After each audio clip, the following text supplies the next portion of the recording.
জানো, আগে যখন কলেজে পড়তাম না, তখন লোনার কাছে অনেক শুনেছি এই মুকুটমণিপুরের কথা। তো ওর হলদি সেরিমনিটা হয়ে যাওয়ার পরে না, অনেকটা সময় আমার ফাঁকা ছিল।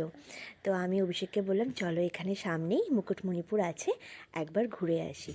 তো আমরা বেরিয়ে পড়লাম মুকুটমণিপুর দেখতে। ইনকাকে নিয়ে না, সত্যি বলছি, আমি চেঞ্জ করার সময় পাইনি। ওই হলদি অ্যাটায়ারই আমি চলে গেছিলাম এই সুন্দর মুকুটমণিপুরটাকে দেখতে। সত্যি দারুণ দেখতে। আর জানো, আমি তো তোমাদের বলেছিলামই প্রেগনেন্সির পরে যে আমার কি হয়েছে, এটা গাড়িতে চাপলেই না আমার খুব মোশন সিকনেস হয়ে যায়। আর সেই দিনও তাই হচ্ছিল।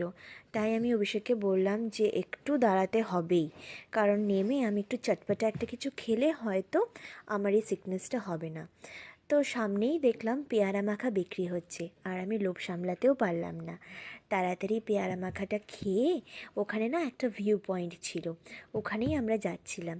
তো ওই ভিউ পয়েন্ট থেকে এই সুন্দর দৃশ্যটা দেখা যাচ্ছিল। তোমরা কারা কারা মুকুটমণিপুর গেছো আমাকে একটু কমেন্টে জানিও। আর তোমাদের কেমন লেগেছে সেটাও আমায় বলো। তোমরা ভালো থেকো, সবাই সুস্থ থেকো। আজকে ভিডিওটা এতটাই। আবার দেখা হচ্ছে অন্য একটা ব্লগের সাথে। টাটা।